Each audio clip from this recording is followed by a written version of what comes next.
మన ప్రియ ప్రభు అతి పరిశుద్ధుడైన యేసుక్రీస్తు ప్రశస్త నామములో మీ అందరికీ శుభములు వందనాలు తెలియజేస్తున్నాను. అందరూ బాగున్నారా అండి? మీరందరూ కూడా క్షేమంగా ఉన్నారనుకుంటున్నాను. ఈరోజు మనందరం కూడా దేవుని యొక్క వాక్యాన్ని ధ్యానించుకుందాం. పరిశుద్ధ ఆత్మదేవుడు ఈరోజు మనతో మాట్లాడనే ఉన్న వాక్యం ఏమిటంటే, దేవుడు మనల్ని ఏ విధంగా కాపాడుతాడు, ఆయన మనకు ఒక కేడెముగా, ఒక డాలుగా ఉండి మనల్ని ఏ విధంగా భద్రపరుస్తాడనేటువంటిది ఈరోజు మనందరం కూడా ధ్యానం చేసుకుందాం. ఈ రోజుల్లో కూడా మనం చూస్తే చాలామంది భయంతో బతుకుతూ ఉన్నారు, చింతతో జీవిస్తూ ఉన్నారు. అనారోగ్యములను గురించి, అదేవిధంగా భవిష్యత్తును గురించి, పిల్లలను గురించి, లేకపోతే ఆర్థిక సమస్యలను గురించి, లేకపోతే కుమారుని గురించో, కుమార్తె గురించో, భార్య గురించో, భర్త గురించో, కుటుంబంలో ఉన్న సమస్యలను గురించి ఏ దిక్కుతోచని పరిస్థితిలో ఉన్నప్పుడు చాలాసార్లు కూడా భయము, అదేవిధంగా నిరాశ, అదేవిధంగా దుఃఖము అనేటువంటిది చాలామందికి వస్తూ ఉంటుంది. ఈ పరిస్థితులు అనేటువంటివి మారతాయా, మారవా? నేను అనేకమైనటువంటి రోగముల చేత కొట్టబడుతూ ఉన్నాను, లేకపోతే సమస్యలు నన్ను బాధిస్తూ ఉన్నాయి, ఇందులో నుంచి నేను బయటకు వస్తానా, రానా అనేటువంటి పరిస్థితుల్లో చాలామంది కూడా ఈరోజు జీవిస్తూ ఉన్నారు. ఈ వాక్యం వింటున్నటువంటి మీరు కూడా ఎన్నో ఒత్తిడులతో ఈరోజు ఉన్నారు కావచ్చు. భయము ఒకవేళ మీలో ఉంది కావచ్చు.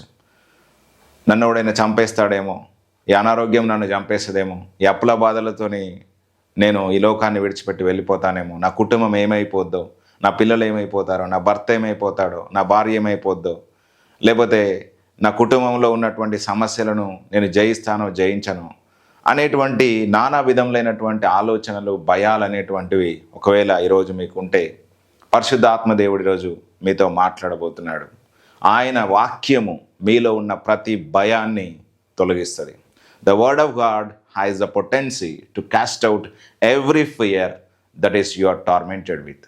ఈరోజు మీరు దేని చేతనైతే బాధించబడుతున్నారో, ఏ భయాలైతే మీ లోపల ఉన్నాయో వాటన్నిటినీ కూడా దేవుని యొక్క శక్తి గల వాక్యము అందులో నుంచి మిమ్మల్ని బయటకు తీసుకొస్తుంది. ఇఫ్ యూ బిలీవ్ ఇట్, సే ఆమేన్. ఒకవేళ మీరు దీన్ని నమ్మినట్లయితే ఆమేన్ అని చెప్పండి. పరిశుద్ధ గ్రంథంలో మనం చూసినట్లయితే దేవుడు తనను ఆశ్రయించు వారిని ఏ విధంగా కాపాడాడు అనేటువంటిది ఫస్ట్ మనకు అర్థం కావాలి. ఈ రోజుల్లో ఉన్నటువంటి గొప్ప సమస్య ఏంటంటే, దేవుని యొక్క శక్తిని గ్రహించలేనటువంటి స్థితిలో చాలామంది ఉన్నారు.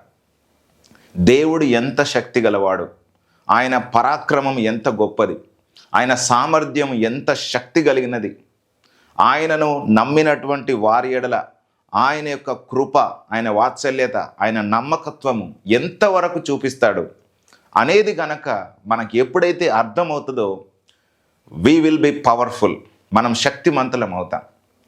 మనకుని ఆటంకపరిచేది ఏది కూడా ఉండదు. We will be A defensive system and will be A army. ఒక శత్రువును ఎదుర్కొనేంత సామర్థ్యము, లేకపోతే శత్రువును అణిచేసేటువంటి సామర్థ్యము మన జీవితంలోనికి వస్తుంది అన్నమాట. అందుకే దేవుని యొక్క వాక్యంలో, మీరు జ్ఞానము లేకనే నశిస్తున్నారు, మీరు జ్ఞానము లేకనే చెరపట్టబడుతున్నారు అని చెప్పేసి దేవుని యొక్క వాక్యంలో తెలియజేస్తూ ఉంటుంది. కాబట్టి ఎప్పుడైతే మనము మన దేవుడు ఎంత శక్తి గలవాడు, ఆయనను ఆశ్రయించి వారి ఎడల ఆయన ఎంత నమ్మకంగా వారిని నడిపిస్తాడనేటువంటిది మనకి ఎప్పుడైతే అర్థమవుతుందో, అప్పుడు ఆయన మీదికి మన విశ్వాసం మరలించినప్పుడు ఆయన మనని బహుగా నడిపిస్తాడనేది ఈరోజు నేను ప్రాముఖ్యంగా జ్ఞాపకం చేస్తున్నాను. పరిశుద్ధ గ్రంథంలో కూడా మనం చూసినట్లయితే అబ్రహాము యొక్క జీవితాన్ని చూస్తే, అబ్రహాము ఆ ఊరు అనేటువంటి ప్రాంతం నుంచి కనాను ప్రాంతముకు వచ్చాడనమాట. ఆ కనాను ప్రాంతముకు వచ్చిన తర్వాత అక్కడి భాష అబ్రహాముకు తెలియదు. అదేవిధంగా అక్కడి ప్రాంత ప్రజలంతా కూడా అతనికి కొత్త వాళ్ళు. ఏదో ఆ ప్రాంతంలో కొంచెం చోటు చూసుకొని అక్కడ ఏం చేశాడండి, ఆ గుడారాలు వేసుకున్నాడు, బ్రతుకుతున్నాడు. సడన్గా ఆ ప్రాంతంలో కరువు వచ్చింది. కరువు వచ్చినప్పుడు అతడు ప్రయాణమై ఐగుప్తు దేశానికి వెళ్ళాడు. ఈ మాటలన్నీ కూడా మనము ఆదికాండం 12వ అధ్యాయంలో మనం చదువుతాం. ఐగుప్తు దేశానికి వెళ్ళిన తర్వాత అక్కడ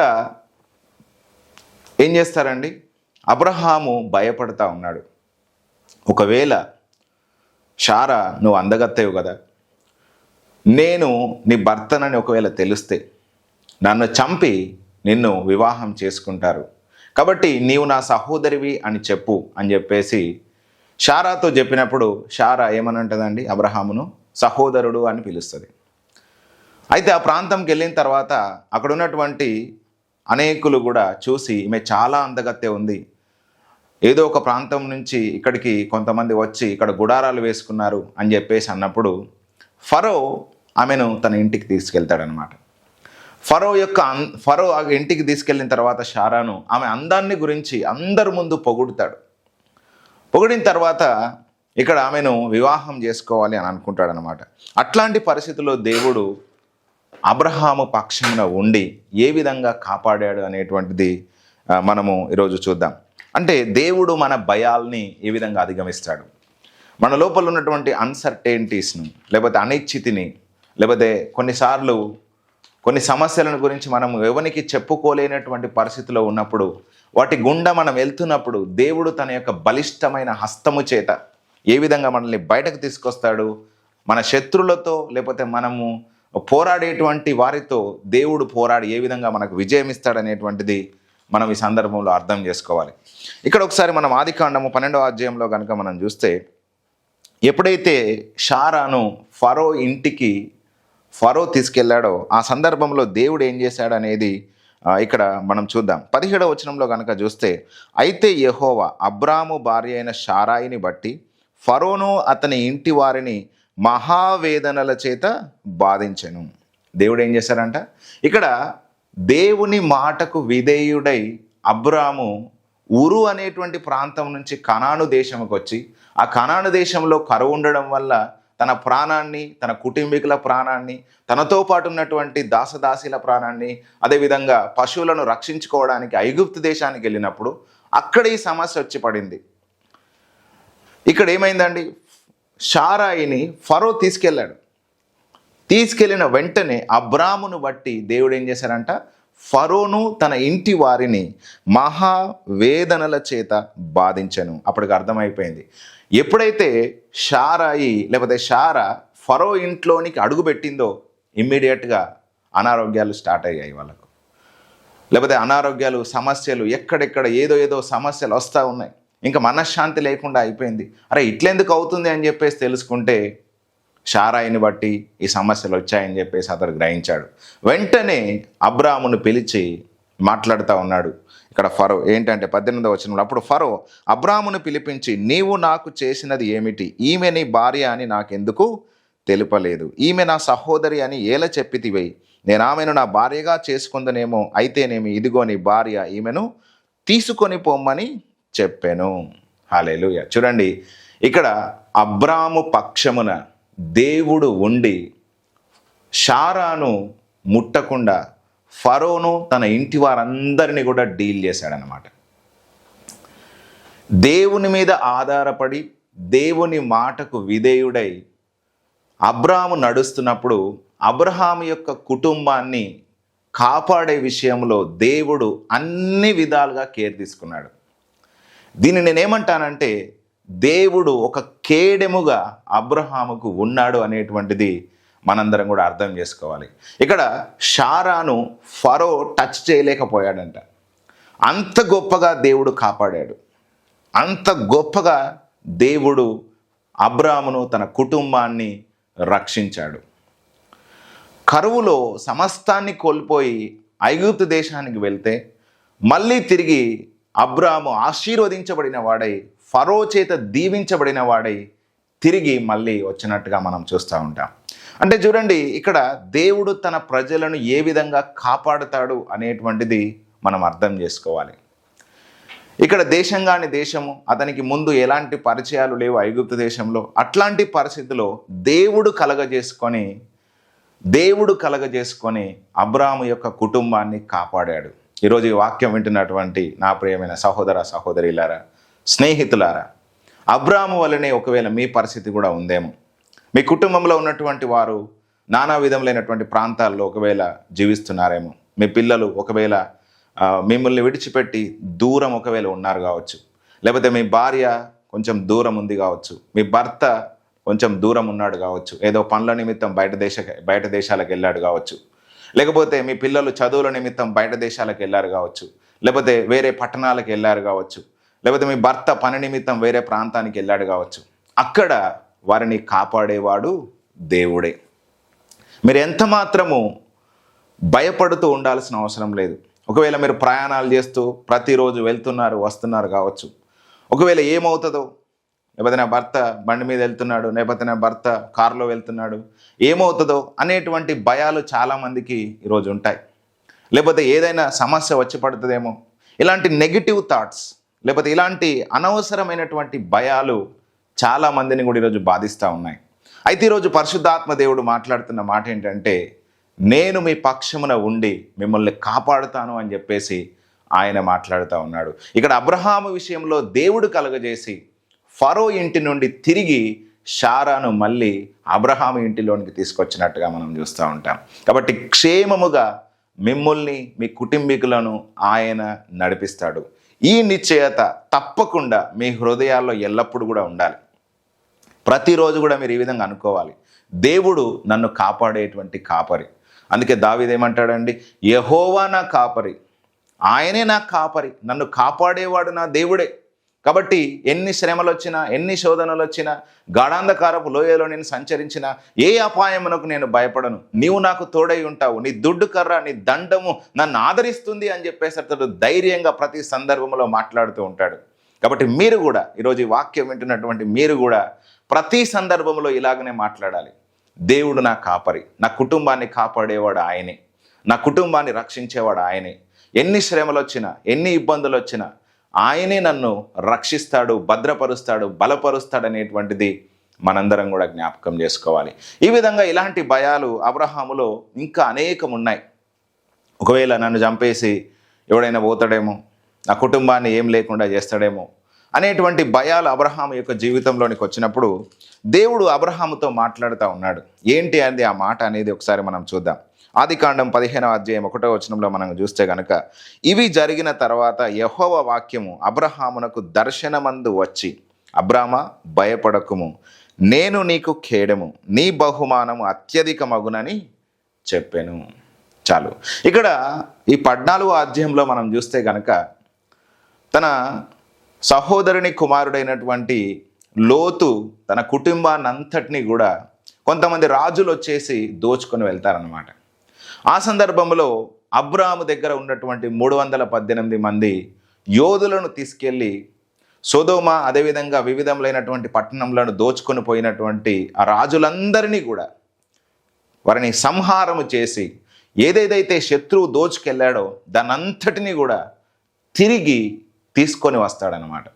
తిరిగి తీసుకొని వచ్చిన తర్వాత మెల్కీసెదెకు అనేటువంటి షాలేము రాజు తనకు కనబడి అతన్ని ఆశీర్వదించి, నీ శత్రులందరి మీద నీవు విజయము సాధించావు, ఆయన యొక్క సర్వశక్తి కలిగినటువంటి దేవుడుగా ఉండి నీకు విజయం ఇచ్చాడు అని చెప్పిన తర్వాత రొట్టె ద్రాక్షరసం ఆయనకి ఇచ్చినప్పుడు 10వ వంతు ఆ షాలేము రాజు అయినటువంటి మెల్కీసెదెకు ఇచ్చినట్టుగా మనం చూస్తూ ఉంటాం. ఈ సంగతులన్నీ అయిన తర్వాత అబ్రహాములో కొన్ని భయాలు అనేటువంటివి ఉంటాయి. ఏ భయాలంటే, తన సొంత ప్రాంతంలో ఉన్నప్పుడు కొంత ఇన్ఫ్లుయెన్స్ అనేటువంటిది ఉంటుంది. చూడండి, ఇప్పుడు మీరు మీ గ్రామంలో ఉన్నప్పుడు మీ పక్షమున నిలబడేటువంటి వారు, మీ పట్టణంలో మీరు కొంత ఇన్ఫ్లుయెన్స్ ఉన్నప్పుడు మీ పక్కన నిలబడేటువంటి వారు, ఏదైనా ఆపద వచ్చినప్పుడు, కష్టం వచ్చినప్పుడు మీ పక్షమున ఉండేటువంటి వారు కొంతమంది ఉంటారు. కొంత మాసెస్ కూడా మన పక్షమున నిలబడతాయి. కానీ ఏమీ ఎరగనటువంటి ప్రాంతంకి వెళ్ళినప్పుడు, అదేవిధంగా కొంతమంది తన యొక్క కుటుంబాన్ని నాశనం చేయాలని చెప్పేసి పన్నాగములు పన్నుతున్నప్పుడు, అట్లాంటి సందర్భాల్లో భయాలు అనేటువంటివి క్యాజువల్గా వస్తూ ఉంటాయి. ఏదో దేవుడు పిలిచాడు కదా అని చెప్పేసి అన్నీ వదిలిపెట్టి వచ్చేసాను, ఇప్పుడేమో పరిస్థితి చూస్తే కనుక కరువు వస్తే ఐగుప్తు దేశానికి వెళ్ళాను, నా తమ్ముని సహోదరుని యొక్క కుమారుడైనటువంటి లోతు యొక్క ఆస్తంతా కూడా పోగొట్టుకుంటే నేను మళ్ళీ తిరిగి తీసుకొని వచ్చాను. ఈ విధంగా ఒకవేళ మళ్ళీ ఎవరైనా వచ్చి నా మీద అటాక్ చేస్తే, శత్రువులందరూ కలిసి ఒకవేళ వచ్చి నన్ను అటాక్ చేస్తే నా కుటుంబం ఏమైపోతుందో అనేటువంటి భయాలు, అనుమానాలు, పిరికితనం అనేటువంటిది అబ్రహాము యొక్క జీవితంలోనికి వచ్చినాయి. అట్లాంటి సందర్భంలో దేవుడు తనను బలపరుస్తూ మాట్లాడుతున్న మాట ఏంటంటే, అబ్రామా నువ్వు భయపడకు, నువ్వు ఎంత మాత్రమూ భయపడద్దు, నేనే నీకు షీల్డ్గా ఉంటాను, నేనే నీకు ఒక కవరింగ్ లాగా ఉంటాను. కాబట్టి నిన్నెవ్వడు టచ్ చేయలేడు, నిన్నెవ్వడు హాని చేయలేడు. నేను నిన్ను భద్రపరుస్తాను, నా యొక్క రెక్కల చాటును నిన్ను కాపాడుతాను. కాబట్టి నువ్వు ఎంత మాత్రము నశించవు అని చెప్పేసి దేవుడు అబ్రాహామును బలపరిచినట్టుగా మనం చూస్తూ ఉన్నాం. ఈరోజు దేవుడు ఇక్కడ వాక్యం వింటున్నటువంటి మీ అందరితో కూడా మాట్లాడే మాట ఏంటంటే, అబ్రాహ్మ అనేటువంటి ఆ యొక్క మాట ప్లేస్లో, అతని పేరు ప్లేస్లో మీ పేరు పెట్టి దేవుడు మాట్లాడుతున్న మాట ఏంటంటే, భయపడకుము, నేను నీకు కేడెముగా ఉంటాను అని చెప్పేసి దేవుడు అంటున్నాడు. కాబట్టి ఈరోజు నా ప్రియమైన సహోదరులారా, స్నేహితులారా, మీకు కూడా నానా విధములైనటువంటి భయాలు ఉన్నాయి కావచ్చు. మరణ భయం ఉండొచ్చు, లేకపోతే వ్యాధుల భయం ఉండొచ్చు, లేకపోతే శత్రువులు మమ్మల్ని ఏం చేస్తారనేటువంటి భయం ఉండొచ్చు, లేకపోతే మాంత్రికులు మమ్మల్ని ఏం చేస్తారనేటువంటి భయాలు ఉండొచ్చు, లేకపోతే ఇరుగు పొరుగు వారు మమ్మల్ని వెంటాడుతూ ఉన్నారు, వేధిస్తూ ఉన్నారు, వీరు ఏం చేస్తారనేటువంటి భయాలు ఉండొచ్చు. అయితే వాటన్నిటి నడుమ దేవుడు మీతో మాట్లాడుతున్న మాట ఏంటంటే, భయపడకుము, నేనే నీకు కేడెముగా ఉంటాను అంటున్నాడు. కేడెము అంటే ఏందండి? ఒక శత్రువుతో యుద్ధము చేయడానికి సైనికుడు ఒక డాలు, ఒక కేడెమును తీసుకొని వెళ్తాడు. నేను స్క్రీన్ మీద మీకు చూపిస్తున్నాను చూడండి, ఇట్లా ఉంటుంది కేడెం.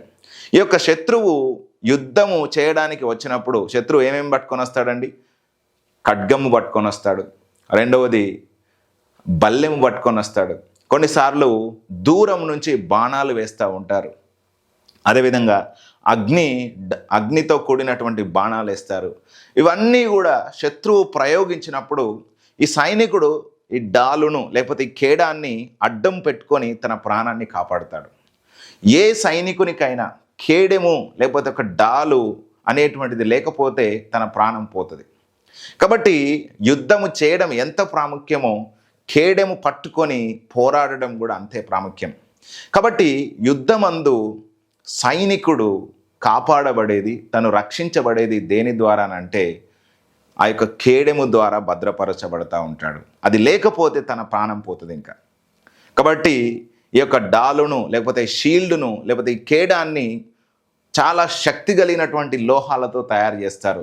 ఎంత కత్తితో కొట్టినప్పటికీ, ఎంత డాలుతో కొట్టినప్పటికీ పగిలిపోనటువంటి విధంగా వీటిని తయారు చేస్తూ ఉంటారు.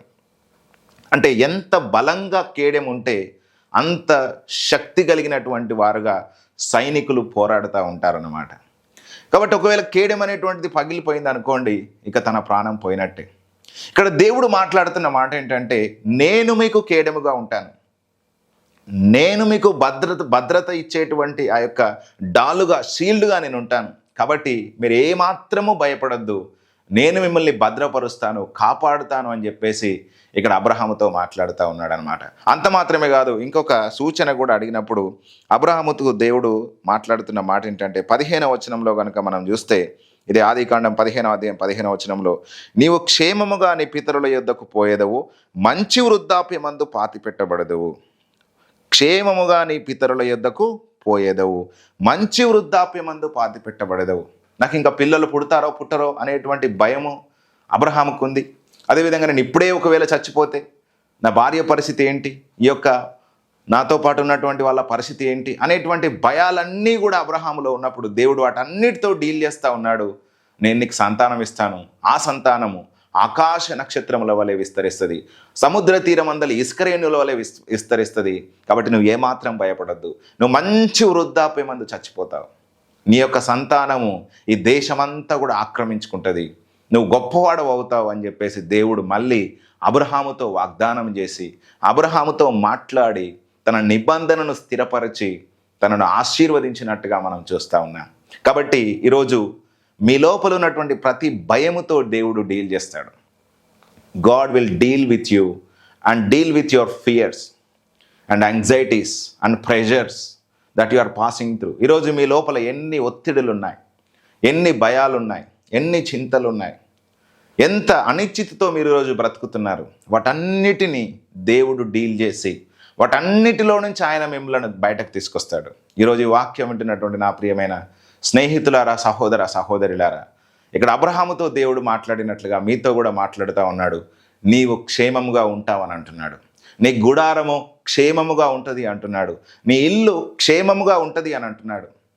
నిన్ను ఏమాత్రము ఎవడు ముట్టలేడు, నేనే నిన్ను కేడెముగా ఉండి కాపాడుతాను అని చెప్పేసి ఆయన మాట్లాడుతూ ఉన్నాడు. కాబట్టి ధైర్యంగా ఉండండి నా సహోదరులారా. మీరు పనికి వెళ్ళే చోట కావచ్చు, లేకపోతే మీరు పరిచర్య చేసే వెళ్ళే చోట కావచ్చు, లేకపోతే మీరు ఎక్కడెక్కడికి వెళ్ళినా ఆ చోట్ల దేవుడు మిమ్మల్ని కాపాడుతాడనేటువంటిది మనమందరం కూడా ఎప్పుడు గుర్తుపెట్టుకోవాలి. మనం అదేవిధంగా ఇది మాట్లాడిన తర్వాత అబ్రహాములో ఇంకా ఆ భయం అనేటువంటిది పోలేదు. కొన్నిసార్లు ఎట్లా ఉంటుందంటే, దేవుడు ఎన్నిసార్లు మాట్లాడినా మన లోపల కొన్నిసార్లు భయాలు ఉంటూనే ఉంటాయి, అనుమానాలు ఉంటూనే ఉంటాయి, అవిశ్వాసం ఉంటూనే ఉంటుంది. కానీ మనము అవిశ్వాసులమైనప్పటికీ, మన లోపల కొన్నిసార్లు అనుమానం ఉన్నప్పటికీ దేవుడు తన విశ్వాస్యత విషయంలో ఏమాత్రం కూడా తప్పిపోడు. రోమీయులకు రాసిన పత్రిక 3వ అధ్యాయంలో ఏమనుంటుందండి, మనం అవిశ్వాసులైనంత మాత్రాన దేవుడు తన విశ్వాస్యతను విడిచిపెడతాడా? మనం అపనమ్మకస్తులైనంత మాత్రాన దేవుడు నమ్మదగిన వాడు కాకపోతాడా? మనం కొన్నిసార్లు తొందరపడవచ్చు, కొన్నిసార్లు దేవుని వాగ్దానాలను మర్చిపోవచ్చు, దేవుడు మనతో మాటిమాటికి చెప్తున్నప్పటికీ మనం కృంగిపోవచ్చు. కానీ దేవుడు తన వాగ్దానముల విషయంలో, తన మాట విషయంలో ఎప్పుడు అవిశ్వాస్యత అనేటువంటిదే కనుపరచడు. ఇక్కడ అబ్రహాము ఏమయ్యాడండి, మళ్ళీ సమస్య వచ్చినప్పుడు గెరారు అనేటువంటి ప్రాంతంకి వెళ్ళాడు. కొన్ని రోజులు అక్కడ ఉందామని చెప్పేసి వెళ్ళినప్పుడు అక్కడ అబీమెలెకు అనేటువంటి రాజు శారాను మళ్ళీ తీసుకెళ్ళినప్పుడు దేవుడు ఏం చేస్తాడండి, కలలో దర్శనములో అబీమెలెకు రాజును గద్దిస్తాడు. నువ్వు తీసుకొచ్చుకున్నావు కదా ఈ శారా అనేటువంటి ఈమె ఇంకొకని భార్య, కాబట్టి నువ్వు ఆమెను ముట్టినావా నువ్వు చచ్చిన వాడవు సుమా అని చెప్పేసి దేవుడు ఆజ్ఞాపించాడు. వెంటనే తెల్లారే లేచి ఏం చేశాడండి, అబ్రహామును పిలిపించి ఈ అబీమెలెకు రాజు శారాయిని అప్పగించేస్తాడనమాట. చూడండి, ఎక్కడికి వెళ్ళినా God is protecting him, God is protecting his wife, God is protecting his cattles and everything that he had. ఏదేదైతే తనకు కలిగి ఉన్నాయో వాటన్నిటినీ కూడా దేవుడే కాపాడుతూ వచ్చాడు. ఆయనే కంచె వేశాడు. ఏది ముట్టకుండా, ఏది నష్టపరచకుండా దేవుడు తన కుటుంబాన్ని కాపాడుతూ వచ్చాడు. తనతో వాగ్దానం చేసినటువంటి దాన్ని నెరవేర్చే వరకు ఏది కూడా తనకు హాని చేయకుండా ఆయన వారిని భద్రపరుస్తూ వచ్చాడు. ఇక్కడ ఏం చేశాడండి, అబీమెలెకుతో దేవుడు మాట్లాడి మళ్ళీ తిరిగి శారాను తనకు అప్పగించినట్టుగా మనం చూస్తూ ఉన్నాం. కాబట్టి మీకు హాని చేయాలి అని తలపెట్టే వారిని, లేకపోతే మిమ్మల్ని నాశనం చేయాలి, నష్టం చేయాలి, లేకపోతే మిమ్మల్ని ఏదో చేయాలి అని చెప్పేసేటువంటి అనుకునేటువంటి వారితో దేవుడే మాట్లాడతాడు, దేవుడే వారిని డీల్ చేస్తాడు. కాబట్టి మీరు ధైర్యంగా ఉండండి. మీ లోపల ఉన్నటువంటి భయాలన్నిటినీ కూడా దేవుడు తీసేసి మీకు కాపాడి మిమ్మల్ని ఆయన భద్రపరిచి మిమ్మల్ని ఆయన ఆశీర్వదిస్తాడనేటువంటిది నేను ఈరోజు ధైర్యంగా మాట్లాడుతూ ఉన్నాను. ఈ విధంగా చూసినట్లయితే అబ్రహాం యొక్క జీవితంలో దేవుడు ఎన్నో సందర్భాల్లో ఆయన కాపాడి తనకు కుమారునిచ్చి ఆ కుమారుని ఆశీర్వదించి గొప్ప జనముగా చేసి అభివృద్ధి పొందించినట్టుగా మనం చూస్తూ ఉంటాం. అదేవిధంగా అబ్రహాము కుమారుడైనటువంటి ఇస్సాకు జీవితంలో కూడా ఇదే జరిగింది. ఇస్సాకు కూడా వేరే ప్రాంతంకి వెళ్ళినప్పుడు అట్లనే జరిగింది. దేవుడు తనను కాపాడాడు. ఫిలిస్తీన్లో చేసి తను తవ్వించినటువంటి బావులు, తన తండ్రి తవ్వించినటువంటి బావులన్నీ పూర్తి చేసినప్పుడు దేవుడు తనతో మాట్లాడి అన్ని విధాలుగా తనకు విజయం ఇస్తూ వచ్చాడు. యాకోబు యొక్క జీవితంలో కూడా అదే జరిగింది. యాకోబుతో దేవుడు ఒక మాట మాట్లాడతాడు. ఆ మాటను ఒకసారి మనం చదువుకుందాం.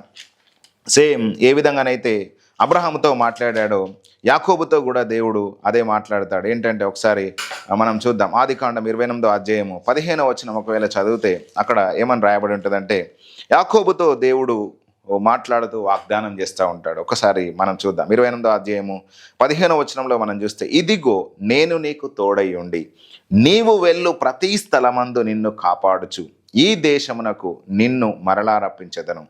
నేను నీతో చెప్పినది నెరవేర్చు వరకు నిన్ను విడువనని చెప్పెను. హల్లెలూయా. చూడండి, ఇక్కడ యాకోబు తన తండ్రి ఇంటిని విడిచి ఆ లాబాను దగ్గరికి వెళ్తున్నప్పుడు ఏమయ్యాడండి, దర్శనంలో దేవుడు మాట్లాడుతూ ఉన్నాడు. ఆ రాత్రి సొమ్మసిల్లి పడుకున్నాడు. ఆ బేతేలు అనేటువంటి ప్రాంతంలో, ఆ యొక్క నూనె పోసి అభిషేకించినటువంటి ఆ ప్రాంతంలో దేవుడు తనతో మాట్లాడుతూ ఉన్నాడు. ఏమని మాట్లాడుతున్నాడండి, ఇదిగో నేను నీకు తోడై ఉంటాను, నీవు వెళ్ళు ప్రతి స్థలమందు నిన్ను కాపాడుతాను. నువ్వు ఎక్కడికి వెళ్ళినా నేను అక్కడ నీకు తోడుగా ఉండి నిన్ను కాపాడి ఈ దేశమునకు మరలా రప్పిస్తాను. నేను నీతో చెప్పినది నెరవేర్చే వరకు నిన్ను విడువను అని చెప్పేసి ఇక్కడ అంటున్నాడు. ఏమని చెప్పాడండి? పై వచనంలో మనం చూస్తే, మరియు యెహోవా దానికి పైగా నిలిచి, నేను నీ తండ్రి అయిన అబ్రహాము దేవుడను ఇస్సాకు దేవుడనే యెహోవాను, నీవు పండుకొని ఉన్న ఈ భూమిని నీకును నీ సంతానమునకు ఇచ్చేదను. నీ సంతానము భూమి మీద లెక్కకు ఇసుకరేణులంత వలెనగును. నీవు పడమటి తట్టును, తూర్పు తట్టును, ఉత్తరపు తట్టును, దక్షిణపు తట్టును వ్యాపించెదవు. భూమి యొక్క వంశములన్నీ నీ మూలముగాను నీ సంతాన మూలముగాను ఆశీర్వదించబడును అని ఈ వాగ్దానం ఏదైతే దేవుడు యాకోబుకు చేశాడో, అబ్రహాముకు చేశాడో, లేకపోతే ఇస్సాకుకు చేశాడో, ఆ వాగ్దానములను నెరవేర్చే వరకు నేను నిన్ను విడువను, నిన్ను కాపాడుతాను, ప్రతి స్థలమందు కాపాడుతానని దేవుడు అంటున్నాడు. హల్లెలూయా. ఈరోజు ఈ వాక్యము, ఈ వాగ్దానం మీతోను కూడా ఆయన చేస్తూ ఉన్నాడు. మీకు దేవుడు ఇచ్చిన ప్రతి వాగ్దానాన్ని నెరవేర్చే వరకు ఆయన మిమ్మల్ని ఏమాత్రమో విడవడు. మీ పక్షమున ఉంటాడు, మీకు తోడుగా ఉంటాడు, మీ చెయ్యి పట్టుకొని నడిపిస్తాడు. ఈరోజు మీరు ఎన్ని సమస్యల గుండా ప్రయాణం చేసినా, ఎన్ని గాఢాంధకారపు లోయల గుండా మీరు వెళ్ళినా, ఆయన దుడ్డు కర్ర, ఆయన దండం మిమ్మల్ని ఆదరిస్తుంది. ఆయన మీకు తోడుగా ఉంటాడు. అందుకే 43వ అధ్యాయం యెషయా గ్రంథంలో మనం చూస్తే అక్కడ ఒక మాట రాయబడి ఉంటుంది, నేను నీకు తోడై ఉన్నాను, జలములలో బడి వెళ్ళిన ఆ యొక్క ప్రవాహము ముంచివేయవు, నదులలో బడి వెళ్ళిన ఆ యొక్క ప్రవాహములు నిన్ను ముంచివేయవు, అగ్నిలో గుండా నువ్వు నడిచిన జ్వాలలు నిన్ను కాల్చవు. ఇశ్రాయేలు దేవుడినైనటువంటి నేను ఆ యొక్క మాట్లాడేటువంటి మాట ఏంటంటే, నేను మిమ్మల్ని కాపాడుతాను, నేను మీకు తోడుగా ఉంటానని చెప్పేసి దేవుడు అక్కడ వాగ్దానం చేస్తున్నాడు. కాబట్టి ఈరోజు నా ప్రియమైన సహోదరులారా, స్నేహితులారా, దేవుడు మీకు తోడుగా ఉన్నాడు అంటే సమస్యలు వస్తాయి. దేవుడు మీకు తోడుగా ఉన్నాడు అంటే శత్రువు బాణాలు వేస్తాడు. దేవుడు మీకు తోడుగా ఉన్నాడు అని అంటే మనుషులు మీ మీదకి లేస్తారు. దేవుడు మీకు తోడుగా ఉన్నాడు కాబట్టి విరోధులు మిమ్మల్ని నాశనం చేయాలని ప్రయత్నం చేస్తారు. కానీ ఎన్ని సమస్యలు వచ్చినా, ఎంతమంది మీకు విరోధంగా లేచినా, ఆయన కేడెముగా ఉండి, ఒక షీల్డ్ ఆఫ్ ప్రొటెక్షన్గా ఉండి ఆయన మిమ్మల్ని కాపాడుతాడనేటువంటిది ఈరోజు నేను ప్రాముఖ్యంగా జ్ఞాపకం చేస్తున్నాను. దేవుడే తోడుగా ఉంటే కష్టాలు రావు కదా బ్రదర్. దేవుడు తోడుగా ఉన్నాడు కాబట్టే కష్టాలు వస్తాయి. దేవుడు మిమ్మల్ని కాపాడుతాడు కాబట్టి శత్రువు మీ మీద అటాక్ చేయడానికి ఆయన అవకాశం ఇస్తాడు. కాబట్టి దేవుడు మన పక్షమున ఉండగా మనకు విరోధి ఎవడు అంటాడు. కాబట్టి ఆయన మన పక్షమున ఉన్నాడు కాబట్టి విరోధుల యొక్క శక్తి అంతటిని కూడా అణిచేసి ఆయన మన పాదం క్రిందికి శత్రువుని తీసుకొస్తాడు. కాబట్టి ఈరోజు మనం ధైర్యంగా ఉండాలి. ఎంత మాత్రం మనం కృంగిపోవద్దు. మనల్ని కాపాడేటువంటి దేవుడు, మనకు కంచెగా ఉన్నటువంటి వాడు నరమాత్రుడు కాడు. ఆయన సర్వశక్తి కలిగినటువంటి దేవుడు. ఆయన యొక్క కాన్వాయ్ లేకపోతే ఆయన యొక్క సైన్యము కోటాన కోట్ల దూతలు ఉన్నాయి. అందుకే కీర్తన గ్రంథంలో మనం చూస్తే ఆయన యొక్క కాన్వాయ్ సహస్రములు అని చెప్పేసి రాయబడి ఉంటుంది. కాబట్టి దేవుడు ఒక్కసారి వేం చేసినప్పుడు, దేవుడు మన పక్షమున కదిలినప్పుడు కోటాన కోట్ల దూతలు ఆయన ప్రజల పక్షమున కదులుతూ ఉంటాయి. కాబట్టి you are protected with the millions of angels. కోట్ల కొలది దూతల చేత మీరు భద్రపరచబడతారు. ఆయన సన్నిధి చాటున మిమ్మల్ని ఆయన దాచిపెడతాడు. చూడండి, యాకోబు ఏం చేశాడు? ఆ కానాను ప్రాంతంలో విడిచిపెట్టి తన మామయ్య అయినటువంటి లాబాను దగ్గరికి వెళ్ళినప్పుడు అక్కడ దేవుడు తనని కాపాడాడు. ఎన్నో సందర్భాల్లో అరణ్యములో చలికి, అదేవిధంగా వర్షానికి, లేకపోతే మృగములతో ఉన్నప్పుడు ఏది తనను హాని చేయకుండా తిరిగి మళ్ళీ తన తండ్రి ఇంటి వద్దకు వచ్చే వరకు ఆయన కుటుంబాన్ని కాపాడుతూ వచ్చాడు. ఎన్నిసార్లు లాబాను యాకోబును మోసం చేసిన, ఎన్నిసార్లు యాకోబు యొక్క జీతాన్ని లాబాను మార్చిన, అదేవిధంగా తన కుటుంబాన్ని దేవుడు ప్రతి సందర్భంలో కాపాడుతూ ఆశీర్వదిస్తూ వచ్చాడు. కాబట్టి ఈరోజు మనందరం కూడా గుర్తుపెట్టుకోవాల్సిన మాట ఏంటంటే, God is your protective shield. ఆయనే మిమ్మల్ని కాపాడేటువంటి కేడెము, ఆయన యొక్క వలయము వలె ఉండి మిమ్మల్ని ఆయన భద్రపరుస్తాడు. కాబట్టి మీరు ఎంత మాత్రము కృంగిపోవద్దు. మీ కుటుంబాన్ని దేవుడు కాపాడుతాడు, మీ పిల్లల్ని కాపాడుతాడు, లేకపోతే మీ భర్తను కాపాడుతాడు, మీ భార్యను కాపాడుతాడు, మీ యొక్క పరిచర్యను కాపాడుతాడు, మీ వ్యాపారాన్ని కాపాడుతాడు, మీ యొక్క తలంపులను, ఆలోచనల చుట్టూ ఆయన కంచె వేసి మీ యొక్క ఆలోచనలను కాపాడుతాడు. కాబట్టి మీరు ఎంత మాత్రము కూడా భయపడొద్దు, నిరుత్సాహపడొద్దు, కృంగిపోవద్దు అని చెప్పేసి ఈరోజు నేను పరిశుద్ధాత్మ ప్రేరణ చేత ప్రేమతోని ఈరోజు మీతో మాట్లాడుతూ ఉన్నాను. ఈరోజు మీ లోపల ఎన్నో భయాలు ఉన్నాయి కావచ్చు, వాటన్నిటి నుంచి కూడా దేవుడు మిమ్మల్ని విడిపిస్తాడని చెప్పేసి నేను ప్రేమతో మీ అందరితో మాట్లాడుతూ ఉన్నాను. అబ్రహాములో ఉన్న భయాలన్నీ కూడా తీసేసి క్షేమములో మంచి వృద్ధాప్యములో తను మరణించేటట్టుగా దేవుడు తనని ఆశీర్వదించినట్టుగా మనం చూస్తూ ఉన్నాం. మీ ఎడల కూడా దేవుడు కలిగి ఉన్న వాగ్దానాలు అవి గొప్పవి అనేటువంటివి కూడా మనం ఎప్పుడు అర్థం చేసుకోవాలి. సరే, పరిశుద్ధ గ్రంథంలో ఆయనను ఆశ్రయించినటువంటి వారి పక్షమున ఎలా సహాయం చేస్తాడనేటువంటి కొన్ని విషయాలను మనము చూద్దాం. ఇలా చెప్పుకుంటూ పోతే అనేక మంది జీవితాల్లో దేవుడు కార్యాలు చేశాడు. ఇంకొక వ్యక్తి గురించి కూడా మనం చదవాలి. ఎవరండి? దావీదును దేవుడు ఎట్లా కాపాడాడు? ఒక కేడెములా ఉండి దావీదును కాపాడాడు. ఎంతమంది దావీదుకు వ్యతిరేకంగా లేచారండి. సౌలు రాజు తనను తరిమినప్పుడు కానీ, అదేవిధంగా రాజ్యంలో ఉన్నటువంటి శత్రువులు కుట్ర పన్నినప్పుడు కానీ, తన కుటుంబంలో ఉన్నటువంటి వారే తనకు విరోధంగా లేచినప్పుడు కానీ, అన్ని సందర్భాల్లో దేవుడు తనకు కేడెముగా ఉండి రక్షించాడు అని చెప్పేసి దావీదే పలు చోట్ల తను సాక్ష్యం ఇస్తూ ఉన్నాడు. తను ప్రార్థించిన ప్రతిసారి కూడా దేవుడు ఏమంటాడంటే, ప్రభువా మీరే నా ప్రాకారము, నా కోట, నా కొండ, నా కేడెము, నా యొక్క రక్షణ దుర్గము మీరే నాయన, మిమ్ముల్నే నేను ఆశ్రయంగా చేసుకున్నాను, మీరే నాకు సహాయము, నా కేడెము అని చెప్పేసి ప్రతి సందర్భంలో దావీదు దేవుని మీద ఆధారపడ్డట్టుగా మనం చూస్తూ ఉన్నాం. కాబట్టి మనము కూడా దావీదు వలె, దేవా మీరే మా యొక్క కేడెము నాయన, మమ్మల్ని కాపాడేది మీరే తండ్రి, మమ్మల్ని ఆశీర్వదించేది మీరే నాయన, మీరు మాకు ఇచ్చిన వాగ్దానములన్నింటినీ నెరవేర్చే వరకు మీరు మమ్మల్ని ఎప్పుడూ విడిచిపెట్టరు దేవా, మేము వెళ్ళే ప్రతి చోట కూడా మీరు మాకు తోడుగా ఉండి మమ్మల్ని కాపాడుతారు నాయన. పగలెండ దెబ్బ తలవకుండా మమ్మల్ని భద్రపరుస్తారు, రాత్రి వెన్నెల దెబ్బలు తలవకుండా మమ్మల్ని భద్రపరుస్తారు, మనుషులు మాట్లాడేటువంటి మాటలు మమ్మల్ని గాయపరచకుండా మమ్మల్ని చాటు చేస్తానన్నారు.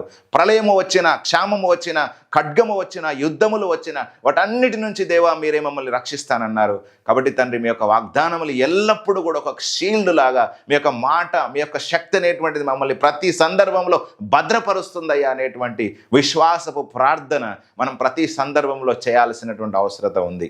కాబట్టి దేవుడు ఏ ఏ సందర్భాల్లో మనల్ని కాపాడుతాడు అనేటువంటి విషయాలను కూడా కొన్ని విషయాలను ఈరోజు నేను మీ అందరికీ కూడా జ్ఞాపకం చేస్తాను. ఈ వాక్యం ద్వారా మీ లోపల ఉన్నటువంటి ప్రతి భయమును దేవుడు డీల్ చేస్తాడనేటువంటిది, వాటన్నిటి నుంచి కూడా దేవుడు మిమ్మల్ని విడిపిస్తాడనేది నేను విశ్వసిస్తున్నాను. ఒకసారి మనం యోబు గ్రంథంలో కొన్ని మాటలు చదువుకుందాం. యోబు గ్రంథము 5వ అధ్యాయము చూస్తే గనక 15వ వచనం కనుక మనం చూస్తే, బలాఢ్యుల నోటి ఖడ్గము నుండి వారి చేతిలో నుండి ఆయన దరిద్రులను రక్షించును. మొట్టమొదటిది, దేవుడు కేడెముగా ఉండి ఏం చేస్తాడంటే, నోటి ఖడ్గము అనేది మనం ఇక్కడ చూద్దాం. బలాఢ్యుల నోటి ఖడ్గము నుండి ఆయన దీనులను లేకపోతే దరిద్రులను రక్షించును అంటున్నాడు. చూడండి, మాట అనేటువంటిది ఒక ఖడ్గము లాంటిది. చూడండి, చాలామంది ఎవరైనా ఒక మాట అంటే బాధపడుతూ కూర్చుంటారు. ఆ మాటలు వారిని గాయపరుస్తాయి. తన భర్త కొన్ని మాటలు అన్నప్పుడు, లేకపోతే భార్య కొన్ని మాటలు అన్నప్పుడు, లేకపోతే పిల్లలు మాటలు అన్నప్పుడు, పని చేసే చోట బాస్ కొన్ని మాటలు అన్నప్పుడు, వ్యాపారం చేసే చోట కావచ్చు, లేకపోతే ఎక్కడికి వెళ్ళినా కొన్ని సందర్భాల్లో అత్త కోడళ్ళ మధ్య అత్త కొన్ని మాటలు అన్నప్పుడు, కోడలు కొన్ని మాటలు అన్నప్పుడు, పిల్లలు తల్లిదండ్రులను అన్నప్పుడు, లేకపోతే బయట ఎవరో కొన్ని మాటలు అన్నప్పుడు, ఆ మాటలు హృదయాన్ని గాయపరుస్తాయి. అదొక ఖడ్గములాగా వెళ్ళి హృదయాన్ని గాయం చేస్తూ ఉంటుంది. అయితే దేవుడు ఏమంటున్నాడంటే, ఏం చేస్తాడంట, బలాఢ్యుల నోటి ఖడ్గము నుండి, వాళ్ళు మాట్లాడేటువంటి మాటలు ఒక ఖడ్గములాగా ఉన్నప్పుడు ఆ ఖడ్గము నుండి వారిని నేను రక్షిస్తాను, ఆ మాటలు మీకు గాయము చేయకుండా నేను మిమ్మల్ని ప్రొటెక్ట్ చేస్తాను అనేటువంటిది ఇక్కడ దేవుడు మాట్లాడుతూ ఉన్నాడు. కావున బీదలకు నిరీక్షణ కలుగును, అక్రమము నోరు మూసుకొను. అంటే చూడండి, ఎవరైతే దేవుని మీద ఆధారపడి దేవుణ్ణి ఆశ్రయదుర్గంగా చేసుకుంటారో, మొట్టమొదటిగా దేవుడు ఏ దాని నుంచి షీల్డ్లా ఉంటాడనంటే, మాటలు మనకు తగలకుండా ఆయన ఒక షీల్డ్ లాగా ఉంటాడు. మన పొరుగు వాళ్ళు లేకపోతే ఎవడో ఎన్ని మాటలన్నా మన హృదయము గాయపరచబడకుండా మనల్ని ఆయన ప్రొటెక్ట్ చేస్తాడనేటువంటిది మనందరం కూడా జ్ఞాపకం చేసుకోవాలి. అదే మాటలు ఇక్కడ కింద కూడా మాట్లాడుతూ ఉంటాడు. ఏంటంటే 21వ వచనంలో, నోటి మాటల చేత కలుగు నొప్పి నీకు తగలకుండా ఆయన నిన్ను చాటు చేయును. నోటి మాటల చేత కలుగు నొప్పి నీకు తగలకుండా ఆయన నీకు కేడెముగా ఉంటాడు అని చెప్పేసి అంటున్నాడు. చూడండి, ఈరోజు మనము కుటుంబాన్ని నడిపించుకుంటున్నప్పుడు లేకపోతే ఏదో వ్యాపారాన్ని నడిపించుకుంటున్నప్పుడు, పరిచర్య చేసుకున్నప్పుడు, లేకపోతే మనము కష్టపడతా ఉన్నప్పుడు కొంతమంది ఓర్వలేక ఎన్నో మాటలు మాట్లాడతారు, బ్యాడ్ కామెంట్స్ పెడతారు. లేకపోతే మనని చూసే మన బంధువులు ఎన్నో మాట్లాడతారు. వాళ్ళకు డబ్బు ఉంది కదా అని చెప్పేసి మనని చూసినప్పుడు విర్రవీగుతూ ఉంటారు. లేకపోతే నానా విధములైనటువంటి దుర్భాషలు ఆడుతూ ఉంటారు. మనకు అర్థం కావాలని చెప్పేసి మన గురించి ఎన్నో దుర్భాషలు, నానా విధములైనటువంటి హేళన మాటలు మాట్లాడుతూ ఉంటారు. వీటన్నీ కూడా మనని గాయము చేయకుండా, ఈ మాటలు ఏ ఒక్కటి కూడా మనకు తగలకుండా ఆయన మనల్ని చాటు చేస్తాను అంటున్నాడు. అంటే మొట్టమొదటిదిగా దేవుడు ఏం చేస్తాడంటే, నోటి ఖడ్గము నుంచి, నోటి మాటలు మన శత్రువులు మాట్లాడుతూ ఉన్నప్పుడు, లేకపోతే మనకు విరోధంగా ఒక వ్యక్తి మనకు లేచి మాట్లాడుతూ ఉన్నప్పుడు, ఆ మాటలు మన హృదయాన్ని గాయము చేయకుండా, అవి నొప్పి చేయకుండా మనకు ఒక షీల్డ్ లాగా, ఒక కవరింగ్ లాగా ఉంటాడని చెప్పేసి ఇక్కడ భక్తుడు మాట్లాడుతూ ఉన్నాడు. కాబట్టి ఈరోజు నా ప్రియమైన సహోదరులారా, స్నేహితులారా, మిమ్మల్ని ఎంతమంది మాటలు మాట్లాడి గాయం చేశారు? మీరు ఒకసారి ఆలోచన చేసుకోండి. ఒక్క మాట మిమ్మల్ని ప్రశాంతంగా నిద్రపోనియ్యాయి. కొన్ని మాటలు మీకు భయాల్ని తీసుకొని వస్తాయి. ఎవడో తెలిసి తెలియని వ్యక్తి అన్న మాటలకు మీరు బాధపడుతూ కూర్చుంటారు. వీటన్నిటి నుంచి దేవుడు మిమ్మల్ని నిశ్చయముగా విడిపిస్తాడు. వీటన్నిటి యొక్క బాధ, ఆ టార్మెంట్ అనేది మీ హృదయంలోనికి వెళ్ళకుండా ఆయన మిమ్మల్ని చాటు చేస్తానని చెప్పేసి ఇక్కడ వాగ్దానం చేస్తూ ఉన్నాడు. కాబట్టి నమ్మండి.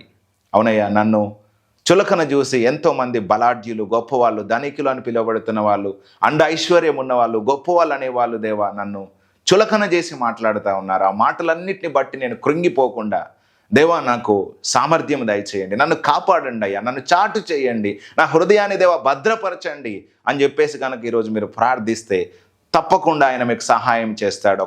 ఒక కేడెములా ఉంటాడు అని చెప్పేసి మాట్లాడుతున్నాడు.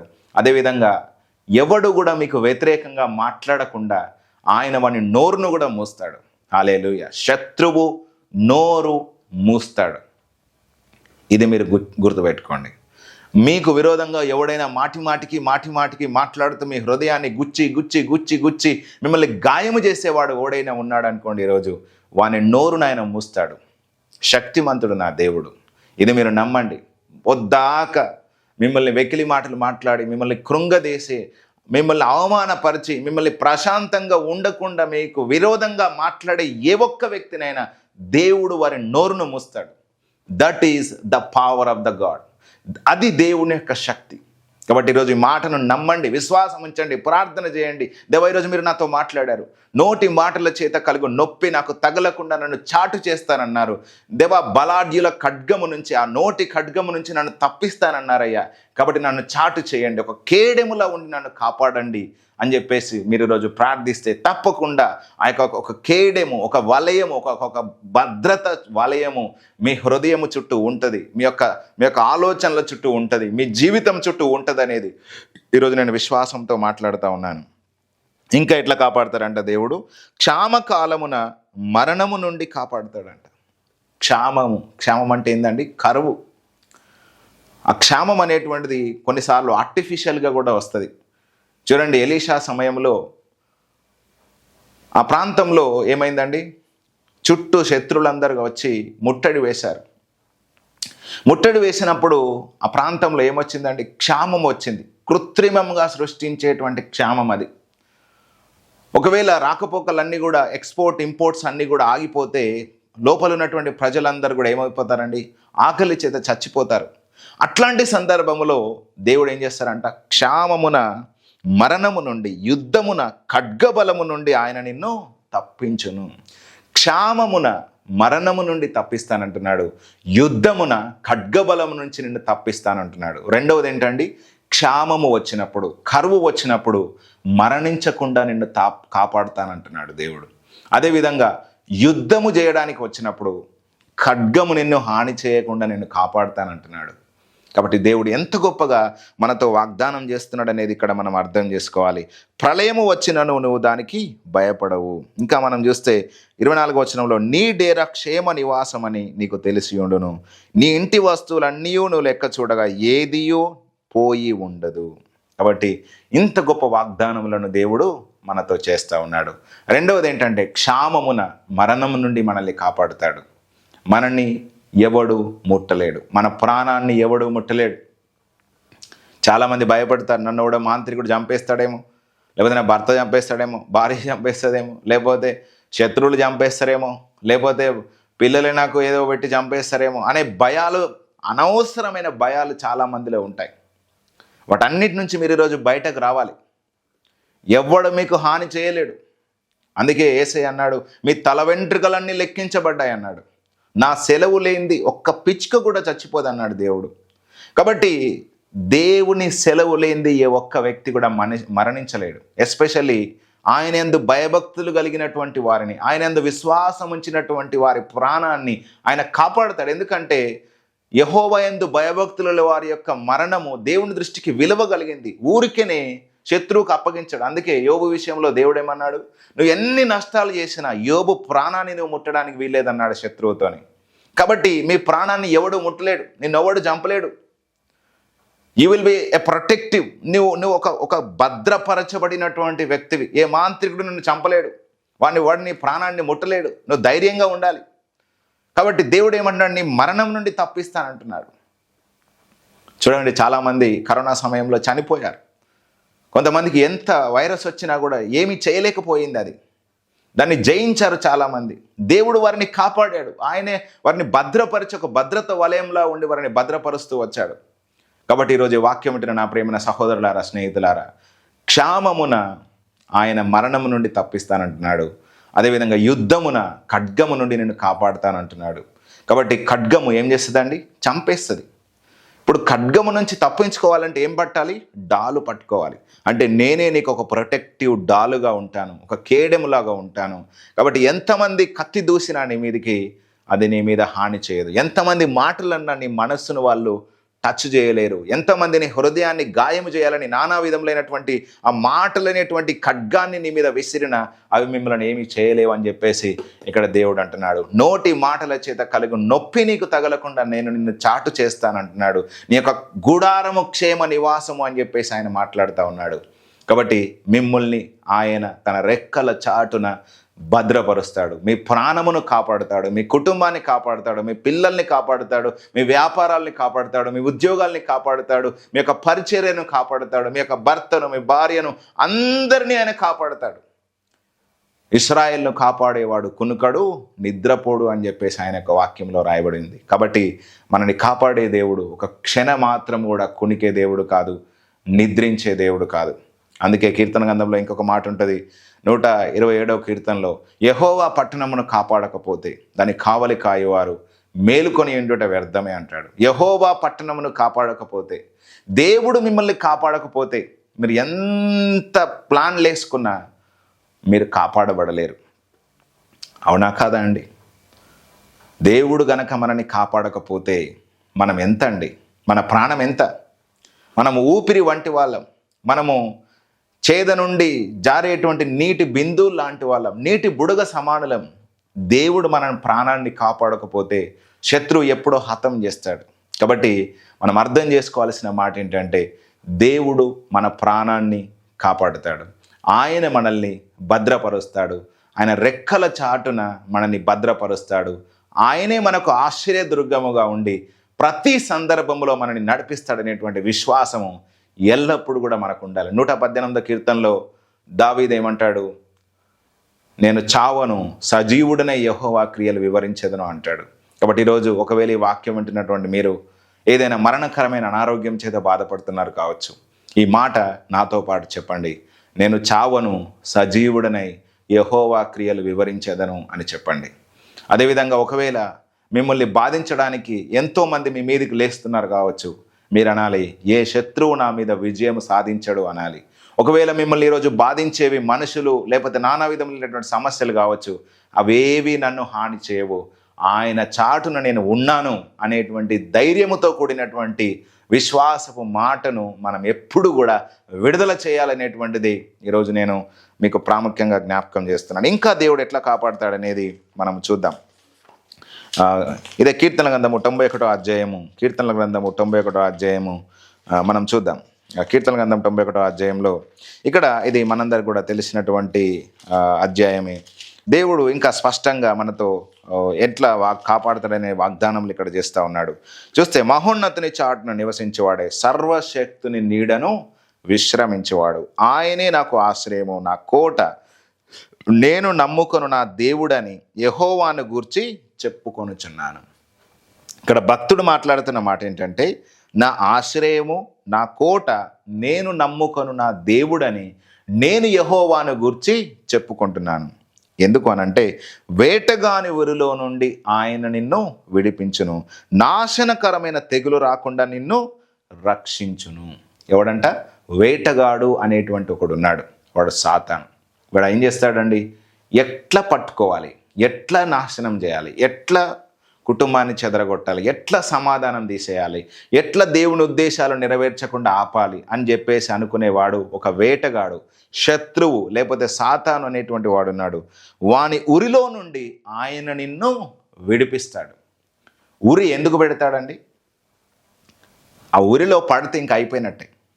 స్నేర్స్ అంటాం. శత్రువు ఉరులను పన్నాగంలను పన్నుతూ ఉంటాడు. దాని నుంచి ఆయన ఏం చేస్తారంట? విడిపిస్తాను అంటున్నాడు. ఇంకేమంటున్నాడు? నాశనకరమైన తెగులు రాకుండా నిన్ను రక్షించును, ఆయన తన రెక్కలతో కప్పును. ఎట్లా కప్పుతాడంట?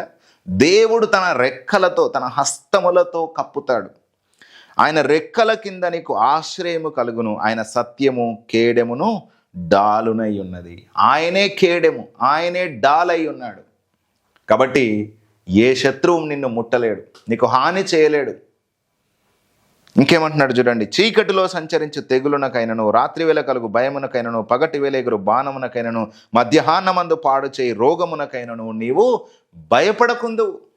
దేవుడు నిన్ను కాపాడితే, ఆయన నీకు కేడెముగా ఉండి ఆయన రెక్కల చాటును నిన్ను భద్రపరుస్తే ఎవడు నీకు హాని చేయగలడు? ఏ రోగం నిన్ను చంపగలదు? ఏ మనుషుడు నిన్ను ముట్టగలడు? ఎవని ఎత్తుగడలు నీ మీద పని చేయగలుగుతాయి? ఏ మాత్రము పని చేయవండి. కాబట్టి మీరు నిర్భయంగా ఉండాలి.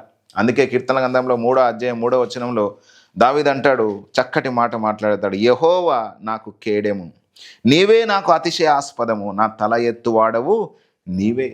చూడండి, ఇట్లా మనం మాట్లాడాలి. దేవా, నేను నమ్ముకునే వాడవు మీరే నాయన, నేను నీ మీద ఆధారపడుతున్నాను తండ్రి, నా తల ఎత్తువాడవు నీవే నాయన, నీవే నాకు రక్షణ దుర్గము, నా కేడెము, నన్ను కాపాడేవాడవు అని చెప్పేసి, ప్రభువా నీ యందు నేను నమ్మిక ఉంచి ఉన్నాను, నీ యందు దేవా నేను విశ్వాసం ఉంచి ఉన్నాను. ఈరోజు ఈ శ్రమలు ఉండొచ్చు, ఈరోజు సమస్యలు ఉండొచ్చు, ఈరోజు ఉపద్రవములు ఉండొచ్చు, కానీ ఏవి నన్ను నాశనం చేయలేవు నాయన, నన్ను మీరు కాపాడుతారు, మీరు రెక్కల చాటును నన్ను భద్రపరుస్తారు అని చెప్పేసి మనం ఎప్పుడు కూడా విశ్వసించాలి. పరిశుద్ధ గ్రంథంలో మనం చూస్తే ఎంతమందిని దేవుడు తన హస్తములతో కాపాడాడు. షద్రాక్, మేషక్, అబేద్నెగోలు ఆ మండేటువంటి అగ్నిగుండంలో వేసినప్పుడు అగ్ని తన వారి ఎంట్రుకల సైతము, తన వస్త్రములను సైతము తగలకుండా ఆయన ఒక షీల్డ్లా ఉండి వారిని కాపాడాడు. చూడండి, అగ్నికి మొట్టమొదట కాలిపోయేటి ఏంటి అండి? వెంట్రుకలు, వస్త్రాలు. ఇప్పుడు వస్త్రాలు, వెంట్రుకలకు కూడా కొంచెము అగ్ని తగలకుండా, కొంచెం కూడా అగ్నివాసన రాకుండా తన ప్రజలను కాపాడాడంటే ఎంత ప్రొటెక్షన్ దేవునికి ఉంటుంది. ఒక వెంట్రుక కూడా కాలిపోలేదంట, కొంచెము కూడా వాసన వారికి రాలేదంట. అంటే మిమ్మల్ని కాపాడే విషయంలో దేవుడు ఎంత కేర్ తీసుకుంటాడు. That's what you have to believe. అంత నిశ్చయత మనకి ఈరోజు రావాలి. దానియేలును తీసుకొని ఎక్కడ చేశారు? ఆ యొక్క సింహాల బోన్లో వేశారు. ఒక్క సింహం ఆ దానియేలును ముట్టలేకపోయింది. ఆకలితో ఉన్నాయట ఆ సింహాలు. అదే వారి మీద, అతని మీద నేరం మోపినటువంటి వారిని పడేసినప్పుడు ఎముకలను సైతం కొరికి పిండి చేశాయి. చూడండి, దేవుడు దానియేలును ఆ సింహాల బోన్లో పడకుండా, ఆ సింహాల బోన్లో పడ్డప్పటికీ ఆ యొక్క సింహాలు తనని ముట్టకుండా కాపాడలేదా? తన ప్రాణాన్ని కాపాడలేదా? కాబట్టి ఈరోజు నా ప్రియమైన సహోదరులారా, స్నేహితులారా, తన ప్రజలను ఆయన రక్షిస్తాడు. తన ప్రజల చుట్టూ ఆయన కోటగా, కొండగా, కేడెముగా, కాపాడేటువంటి రక్షణ దుర్గముగా ఆయన ఉండి రక్షిస్తాడనేటువంటిది మనం ఎప్పుడు కూడా గుర్తుపెట్టుకోవాలి. ఈరోజు కొన్నిసార్లు యుద్ధాలు వస్తాయి, కొన్నిసార్లు ఉపద్రవాలు వస్తాయి, కొన్నిసార్లు వైరస్లు వస్తాయి, కొన్నిసార్లు తెగుళ్ళు వస్తాయి, కొన్నిసార్లు నానా విధములైనటువంటి వ్యాధులు వ్యాప్తి చెందొచ్చు. కాబట్టి వాటన్నిటికీ మనం జడియొద్దు, వాటన్నిటికీ మనము కదలొద్దు. యెహోవాను ఆశ్రయించి వారు నిత్యము కదలక స్థిరముగా ఉన్న సియోను కొండలా ఉంటారని చెప్పేసి వాక్యంలో రాయబడి ఉంటుంది. కాబట్టి మనం కదల్చబడొద్దు, మన విశ్వాసం ఎప్పుడు కదల్చబడొద్దు. సమస్యలు రాగానే కృంగిపోయి, సంతోషం రాగానే పొంగిపోయేటువంటి స్థితిలో మనం చాలాసార్లు కూడా ఉంటాం. అట్లా ఉండద్దు. మనము కదలకుండా స్థిరముగా ఉండాలి.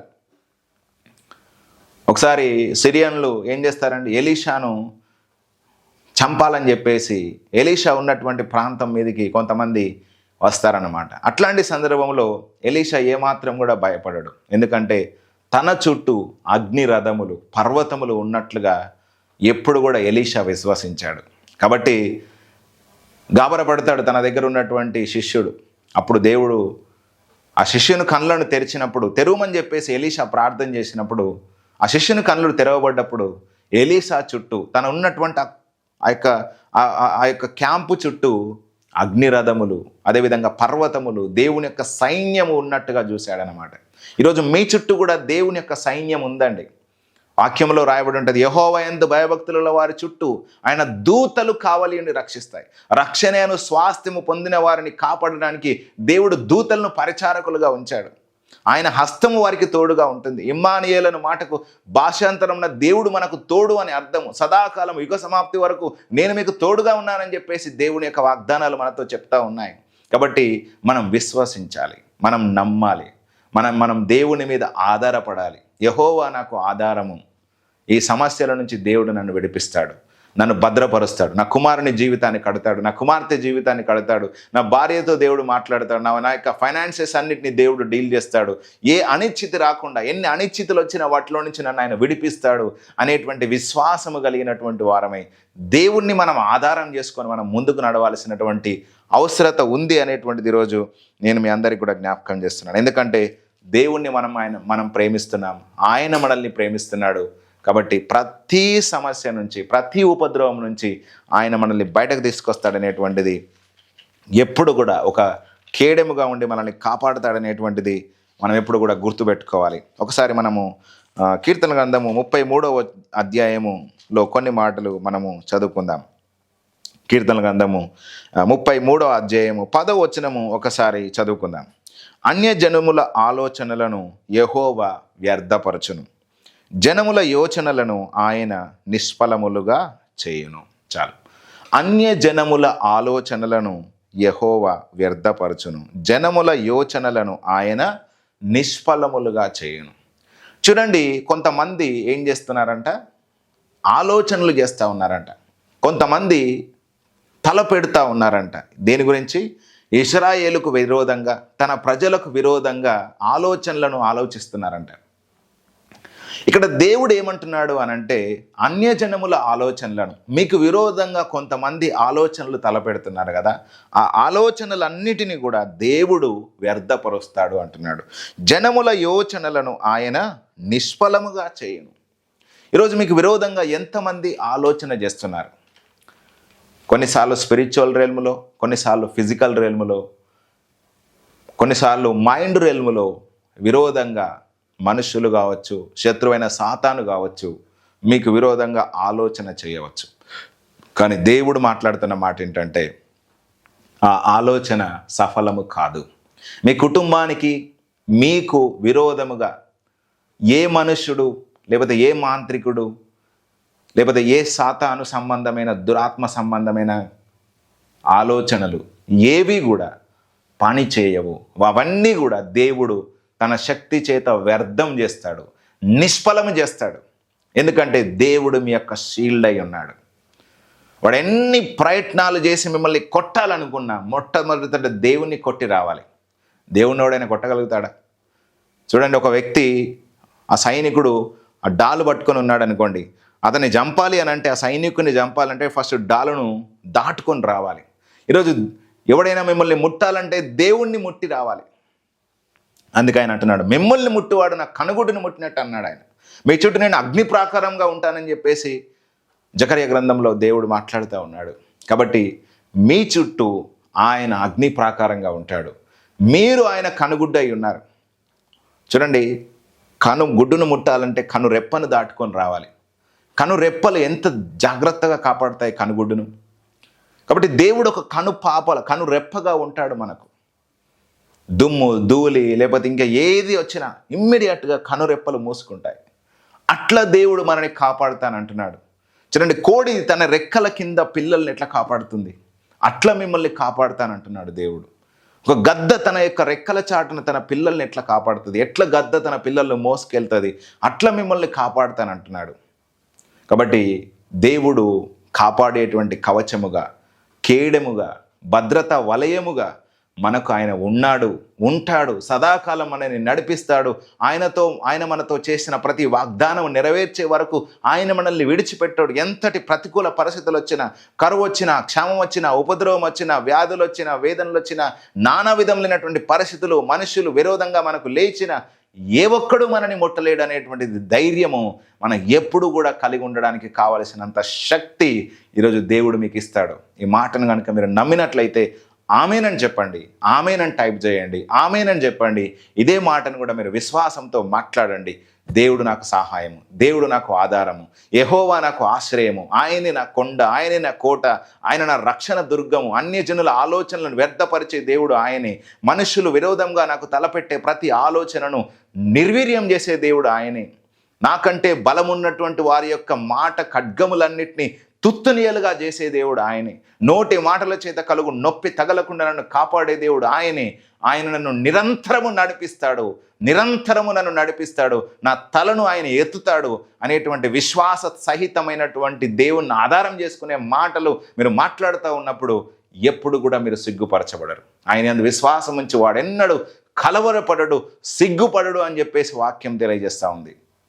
ఇంకా మనం చూస్తే ఇదే కీర్తన గ్రంథం 33వ అధ్యాయంలో మనం చూస్తే కనుక 16వ వచనం నుంచి ఒకసారి మనం చూద్దాం. ఏ రాజును సేనా బలము చేత రక్షించబడడు, ఏ వీరుడును అధిక బలము చేత తప్పించుకొనడు. రక్షించుటకు గుర్రము అక్కరకు రాదు, అది దాని విశేష బలము చేత మనుషులను తప్పింపజాలదు. వారి ప్రాణమును మరణము నుండి తప్పించుటకు, కరువులో వారిని సజీవులుగా కాపాడుటకు యెహోవా దృష్టి ఆయన యందు భయభక్తులు గల వారి మీదను, ఆయన కృప కొరకు కనిపెట్టు వారి మీదను నిలుచుచున్నది. మనం యెహోవా పరిశుద్ధ నామమందు నమ్మిక ఉంచున్నాము, ఆయనను బట్టి మన హృదయము సంతోషించుచున్నది. మన ప్రాణము యెహోవా కొరకు కనిపెట్టుకొనుచున్నది, ఆయనే మనకు సహాయమును మనకు కేడెమునై ఉన్నాడు. యెహోవా, మేము నీ కొరకు కనిపెట్టుచున్నాము, నీ కృప మా మీద ఉండునుగాక. చాలు. ఇక్కడ చూస్తే కీర్తనకారుడు మాట్లాడుతున్న మాట ఏంటంటే, ఏ రాజు సేనా బలము చేత రక్షించబడడు. ఒక రాజు దేని మీద నమ్మకం ఇస్తాడండి? డిఫెన్సివ్ సిస్టమ్ మీద నమ్మకం ఇస్తాడు. చూడండి, ఇప్పుడు ఇజ్రాయెల్కు ఇరాన్కు, ఇజ్రాయెల్కు గాజాకు మొన్నటి వరకు యుద్ధాలు జరిగాయి. ఇజ్రాయెల్ గురించి మనకు తెలిసింది ఏంటండి? ఆ ఐరన్ డోమ్ ఉంది, ఆ డిఫెన్సివ్ సిస్టమ్ ఉంది. ఎక్కడెక్కడి నుంచి శత్రువు ఎన్ని ఆయుధాలు వేసినా దాన్ని తిప్పికొట్టేటువంటి ఆ డిఫెన్సివ్ సిస్టమ్, ఆ మెకానిజము ఇజ్రాయెల్కు ఉంది. కాబట్టి ఎవడు ఇజ్రాయెల్ను టచ్ చేయలేడు అనేటువంటి మాట మాట్లాడతారు. కానీ దేవుని వాగ్దానం ఏమందండి? ఇజ్రాయేలు పక్షమున నేను ఉంటానన్నాడు. ఇజ్రాయెల్ను కాపాడేటువంటి వాడను కునుకను నిద్రపోను అని చెప్పేసి దేవుడు ఇజ్రాయేలులకు తోడుగా ఉన్నాడు. కాబట్టే ఈరోజు వరకు ఇజ్రాయేల్ దేశం క్షేమంగా ఉంది. అయితే ఇక్కడ మాట్లాడుతున్న మాట ఏంటంటే కీర్తనకారుడు, ఏ రాజును సేనా బలము చేత రక్షించబడడు, రక్షించుటకు ఏ వీరుడును అధిక బలము చేత తప్పించుకొనడు. అట్లా అనుకుంటే ఎంతోమంది రాజులు విర్రవీగారు, నా రాజ్యం శాశ్వతంగా ఉంటుందని, నా బలము శాశ్వతంగా ఉంటుందని. కానీ వాళ్ళందరూ చనిపోలేదా? కాబట్టి రక్షించడానికి తన బలము అక్కరకు రాదు, రక్షించడానికి తన సైన్యము, తనకున్నటువంటి ఆ గుర్రాలు, రథములు, లేకపోతే సైనికులు, పోరాడేటువంటి పటిమ ఉన్నటువంటి, లేకపోతే గుండె ధైర్యం ఉన్నటువంటి సైనికుల ద్వారా ఏ ఒక్కడు రక్షించబడడు అని చెప్తూ, రక్షించుటకు గుర్రము అక్కరకు రాదు, అది దాని విశేష బలం చేత మనుషులను తప్పింపజాలదు. ఎంత విశేష బలమున్నా, ఎంత నేర్పరి అయిన సైనికులున్నా అవి వారిని కాపాడలేవు అని చెప్తూ, వారి ప్రాణమును మరణం నుండి తప్పించుటకు, కరువులో వారిని సజీవులుగా కాపాడుటకు యెహోవా దృష్టి ఆయన యందు భయభక్తుల వారి మీదను, ఆయన కృప కొరకు కనిపెట్టు వారి మీదను ఉంది. అంటే ఒక వ్యక్తి కాపాడబడాలి అని అంటే దేవుడు తప్ప ఇంకేది కాపాడలేదు. ఈరోజు చాలామంది విర్రవీగుతూ ఉంటారు. వారికి ఉన్న బలాన్ని బట్టో, డబ్బుని బట్టో, ఆస్తిని బట్టో, అందాన్ని బట్టో, లేకపోతే వారికి ఉన్న ఇన్ఫ్లుయెన్స్ని బట్టో, వారికి ప్రొటెక్టివ్గా ఉన్నటువంటి బంధువులను బట్టో, లేకపోతే వారికి ఉన్నటువంటి అంతటిని బట్టో కొంతమంది ఏం చేస్తారండి? అతిశయిస్తారు. కానీ ఎంతమంది వాటిని బట్టి అవి వారిని కాపాడలేకపోయాయి. చూడండి, కొంతమంది బాగా విర్రవిగినటువంటి వాళ్ళు చిన్న చిన్న రోగాలకు, చిన్న చిన్న యాక్సిడెంట్లకు చచ్చిపోయిన వాళ్ళు ఎంతమంది లేరు. కాబట్టి నీ ప్రాణాన్ని కాపాడేది దేవుడే, నీ కుటుంబాన్ని కాపాడేది దేవుడే, ఏ తెగులు రాకుండా నిన్ను రక్షించేది దేవుడే. ఇది మీరు ఎప్పుడు కూడా గుర్తుపెట్టుకోవాలి.